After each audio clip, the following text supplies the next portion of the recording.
Chapter 5 start. Arithmetic progression. तो arithmetic progression से आप क्या समझते हैं, कौन से फॉर्मूले यूज़ होते हैं। और ये बहुत आसान चैप्टर है, बेसिकली बहुत छोटा चैप्टर है, और अगर आप ध्यान से देखेंगे तो आपको सब चीज़ समझ में आएगी। तो सबसे पहले AP क्या होता है। मान लो कोई भी इस तरह से सीरीज लिखे A - D, A + D, A + 2D। तो कोई भी सीरीज जो इस फॉर्म में लिखी हो A - D, A + D, A + 2D, तो ऐसी सीरीज AP कहलाती है। तो इसमें जो A होता है उसको बोलते हैं हम फर्स्ट टर्म, और जो D होता है उसको बोलते हैं कॉमन डिफरेंस।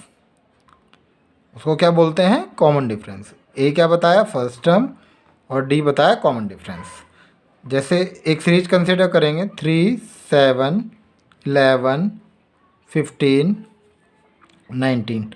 तो फर्स्ट टर्म हो गया इसमें 3, और D क्या होता है 7 - 3 4, 11 - 7 4, 15 - 11 4, 19 - 15 4। तो किसी भी AP के लिए जो D होता है वो सेम होता है, यानी D जो होगा कॉमन डिफरेंस, जो टर्म्स के बीच का गैप होगा, जो टर्म्स के बीच का डिफरेंस होगा वो हमेशा कांस्टेंट होगा, तभी वो AP कहलाएगी। अदरवाइज वो AP नहीं कहला पाएगी। जैसे एक क्वेश्चन ले, √2, √8, √18, क्या ये टर्म्स AP में हैं, ये हमें चेक करना है।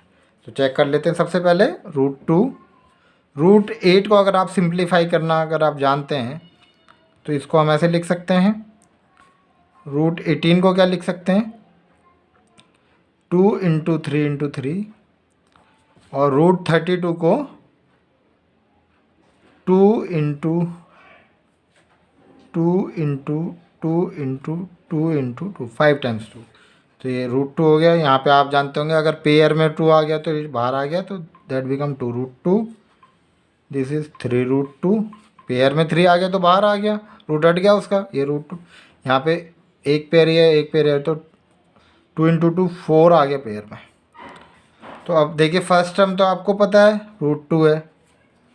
सेकंड टर्म जो D है, D निकालना चालू करेंगे। जैसे 2√2 - √2, तो यहाँ पे अगर आप √2 कॉमन ले लेंगे तो 2 - 1 आ गया, तो यानी √2 × 1, तो ये हो गया आपका √2। उसके बाद यहाँ पे देखिए अगर हम आगे देखें 3√2 - 2√2, तो फिर से √2 कॉमन ले लीजिए। दिस इज़ 3 - 2, तो √2 × 1, this is also √2। 4√2 - 3√2, again √2 common, 4 - 3 1, तो √2 × 1 √2। यानी कि क्योंकि D जो है हमारा √2 आ रहा हर केस में, सो दिस इज अ AP। यानी कि ये चारों नंबर AP में है। अब बात ये आती है क्या, अगर ये क्या हम 4 तक ही नंबर फाइंड कर, अगर मैं चाहूँ कि किसी AP का 58 टर्म, 100 टर्म, या 200 टर्म, या 1000 टर्म निकालना चाहता हूँ, तो उसके लिए क्या करेंगे, क्या हम उसमें कॉमन डिफरेंस ऐड करेंगे या हमारे पास कोई फार्मूला है। तो उसके लिए हमारे पास एक फार्मूला है। अगर आप देखें, जैसे एक क्वेश्चन कंसिडर करते हैं, कोई सीरीज लिखते हैं 3, 7, 11, 15। तो इस सीरीज में 50th टर्म कौन सा होगा, तो वो निकालने के लिए हमारे पास 3 चीज़ें चाहिए होती हैं कोई भी टर्म निकालने के लिए, A, D और N। तो A हो गया हमारे पास यहाँ पे 3, D हो गया 7 - 3 4, और N कितना बोल रहे हैं हम 50। क्या चीज़ें बताई, A फर्स्ट टर्म 3 हो गया, D कॉमन डिफरेंस, अगर आप देखें 7 - 3 भी 4 होता है, 11 - 7 तो कॉमन डिफरेंस आ गया 4, और N आ गया 50। तो उसके लिए कोई भी अगर हमें नंबर ऑफ टर्म्स निकालने हैं किसी भी सीरीज के, तो उसके लिए क्या फॉर्मूला है, AN = A1 + N - 1 D। क्या बताया formula, AN = A1 + N - 1 D। तो यहाँ पे अगर हम इसको कंसिडर करेंगे तो लास्ट सीरीज में सीरीज क्या थी हमारी 3, 7, 11, 19। तो ए हो गया हमारे पास 3, टी हो गया 7 - 3 4 और एन हो गया 50। तो हमें कौन सा टर्म निकालना है 50th टर्म। तो क्या फॉर्मूला बताया A N equal to A1 plus n-1 d। So A1 is 3 plus n is 50 minus 1 d is 4. So 3 plus 49 into 4, this is 3 plus 196 यानी 199। तो इस सीरीज का जो 50th टर्म आया वो कितना आ गया 199। इसी सीरीज का अगर मैं 100 टर्म निकालना चाहूँ तो कैसे निकालेंगे। देखिए एन हो गया आपका ए कौन सेम रहेगा, डी सेम रहेगा, एन इस बार हो गया 100। तो क्या फॉर्मूला बताया था A N equal to A1 plus n-1 d। So यहाँ पे A1 हो गया 3, एन आपको दिया हुआ है 100 - 1 d is 4। So this is 3 plus 99 into 4। तो 3 प्लस 196, 99 इंटू 4 इज़ 396 ना, दिस इज़ 399। तो AP का हम कोई भी टर्म निकाल सकते हैं बशर्ते हमें 3 चीज़ पता हों, उसका फर्स्ट टर्म, उसका कॉमन डिफरेंस और नंबर ऑफ टर्म्स। तो इस तरह से AP का हमने nth टर्म निकाला। अब हम कुछ क्वेश्चंस देखते हैं जो प्रीवियस ईयर बोर्ड में आए, तो उसको थोड़ा चेक कर लेते हैं। जैसे कहें कि find the 10th term of the AP. AP is -3, 0, 3, 6। तो इसका हमें 10th टर्म निकालना है इस AP का। तो फर्स्ट टर्म कितना हो गया बेटा इसका -3, D यानी कि बाद वाले टर्म में से पहले वाला term 0 - -3 that become +3 and n is 10। तो क्या फॉर्मूला बताया था हमने an equal to A1 plus n-1 d। So what is an -3 plus n is 10 - 1 and d is +3। So this is -3 plus 9 into 3, this is -3 plus 27। So answer is 24। तो हमने इस AP का 10th term निकाला। अच्छा एक और बात है, D नेगेटिव भी हो सकता है, पॉजिटिव भी हो सकता है, 0 भी हो सकता है, कुछ भी हो सकता है D। लेकिन कंडीशन क्या है कि बाद वाले टर्म में से पहले वाला टर्म जाएगा। जैसे 0 में से -3 गया, फिर 3 में से 0, फिर 6 में से 3। तो D हमेशा किसी भी सीरीज में कांस्टेंट रहेगा। तो यहाँ पर हमने क्या निकाला था nth टर्म निकाला था। तो यहाँ पे बहुत सारे क्वेश्चंस ऐसे अराइज होते हैं कि पर ये तो बेसिक कॉन्सेप्ट था। अब क्वेश्चन इस तरह से तो एग्जाम में पूछा नहीं जाएगा। तो सबसे पहले एक नोट लिखवा रहा हूँ AP के लिए। सबसे पहले जो 1 मार्क का क्वेश्चन इसमें जनरली पूछा जाता है कि इफ़ ABC भी 3 टर्म्स आर इन AP, अगर ABC 3 टर्म है जो कि AP में, तो इनके बीच में क्या रिलेशन होता है। तो रिलेशन हम कैसे देखो, सबसे पहले B - A लिखेंगे, B - A equal to C में, क्योंकि D क्या है यहाँ पे B - A और यहाँ पे D क्या है C - B। तो ये इधर आ गया B + B और ये -A उधर जाके जुड़ गया। This is 2B equal to A + C, 2B equal to A + C। तो ये हमारे एक रिलेशन आया। अगर 3 टर्म AP में हैं तो क्या रिलेशन है 2B equal to A + C। तो जैसे आप क्वेश्चन देखेंगे, इस तरह का क्वेश्चन कई बार बोर्ड में पूछा जाता है कि if K 2K - 1 2K + 1 are in AP, then find the value of K। तो सबसे पहले A हो गया आपके पास K, B हो गया 2K - 1 सी हो गया 2k+1। तो क्या रिलेशन बताया था हमने, अगर ये 3 नंबर हैं जो कि AP में, तो क्या रिलेशन होगा, 2b = a+c।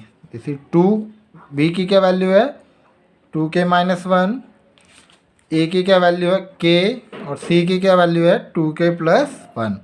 तो यहाँ पे देखेंगे 4k-2 = 3k+1। 4k, k वाला टर्म इधर आके माइनस हो गया, this is 1+2, so k comes out to be 3। तो जो हमारा आंसर आया, देखो यहाँ पे अगर 3 टर्म आपको दिए थे, देखो k 2k-1, और ये कहा था कि ये टर्म्स AP में, तो हमें k की वैल्यू बतानी थी। तो हमने कहा कि a k हो गया, b 2k-1। तो क्या रिलेशन था, if 3 terms are in AP then the relation between ABC is given by 2b = a+c। अगर 3 टर्म AP में हैं तो उनके बीच में क्या रिलेशन होगा, 2b = a+c। तो b की वैल्यू हमने यहाँ पे पुट की, तो 2 2 4k-2, तो k एंड 2k 3k+1, तो k वाले टर्म इधर आ गया, तो k की कितनी वैल्यू आ गई 3। तो इस तरह का क्वेश्चन आपको 1 मार्क में पूछा जा सकता है या 2 मार्क्स में भी आ सकता है। तो एक नोट था, आप लिख लेंगे, if ABC are in AP then 2b = a+c। अब AP का जो हमने फॉर्मूला अभी पढ़ा था, an = a+n-1d, तो उस पर कुछ क्वेश्चंस इस तरह से पूछे जाते हैं। आप अगर आप देखेंगे तो एक क्वेश्चन है, जैसे मैं लिख देता हूँ, बहुत अच्छा क्वेश्चन है। How many 2-digit number, how many 2-digit number are divisible by 3? क्या बताया, how many 2-digit number are divisible by 3। 2 digit के ऐसे कितने नंबर हैं जो कि 3 से डिवाइड होते हैं। तो सबसे पहले आपको पता है 2 डिजिट का जो पहला नंबर होता है वो होता है 10, लेकिन कंडीशन क्या दी हुई है कि वो नंबर 3 से डिवाइड होना चाहिए। तो 10 तो 3 से डिवाइड नहीं होता, 11 भी नहीं होता। तो नेक्स्ट आ गया हमारा 12।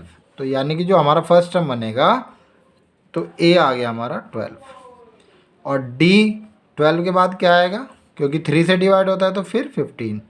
तो A आ गया 12 और D आ गया हमारा 15 - 12 यानी कि 3। अब हमें निकालना है N। तो सबसे पहले अब यहाँ पे अगर 2 डिजिट का जो सबसे लास्ट का नंबर होता है दैट इज 99। तो 99 3 से डिवाइड होता है। अब 99 किसी नंबर पे आ रहा है, मुझे नहीं पता कौन से नंबर पे आ रहा है, उसके लिए हमने क्या कंसीडर कर लिया, an। तो क्या फॉर्मूला था हमारा, an = a1 + n-1d। So this is 99, क्योंकि an की वैल्यू 99 है, मुझे n की वैल्यू नहीं पता, लेकिन जो भी ये लास्ट टर्म है उसकी वैल्यू 99 है। तो a1 इज 12 + n हमें निकालना है, क्योंकि हाउ मैनी नंबर पूछा है। d हो गया हमारा 3, तो 99 हो गया 12 + 3n-3, दिस इज 3n + 9 = 99। तो इसको अगर आप सॉल्व कर लेंगे, 3n = 90, तो n आ गया 30। फिर से देख लीजिए क्या क्वेश्चन था, how many 2 digit number are divisible by 3। तो सबसे पहले 2 डिजिट का पहला नंबर 10 होता है, लेकिन वो तो 3 से डिवाइड नहीं होता।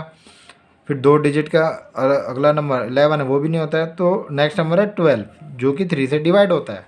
तो a आ गया 12, d क्योंकि 3 से डिवाइड होता है तो फिर 3d होगा, तो 15, अगला 18, और जो सबसे लास्ट का नंबर है an। मुझे ये नहीं पता कि इस सीरीज में कौन से नंबर पे आ रहा है ये, लेकिन ये पता है कि जो लास्ट नंबर है वो कैसे है, nth नंबर की वैल्यू पता है। ये नहीं पता कि n क्या है, लेकिन nth नंबर की वैल्यू पता है 99। तो हमने पुट किया an = a1 + n-1d। तो an की जो वैल्यू थी यहाँ पे पुट की, फिर सारी वैल्यूज़ पुट की, तो n comes out to be 30। तो ऐसे बहुत सारे क्वेश्चंस हैं जिसमें nth निकालना है। जैसे एक और क्वेश्चन देखते हैं, हाउ मैनी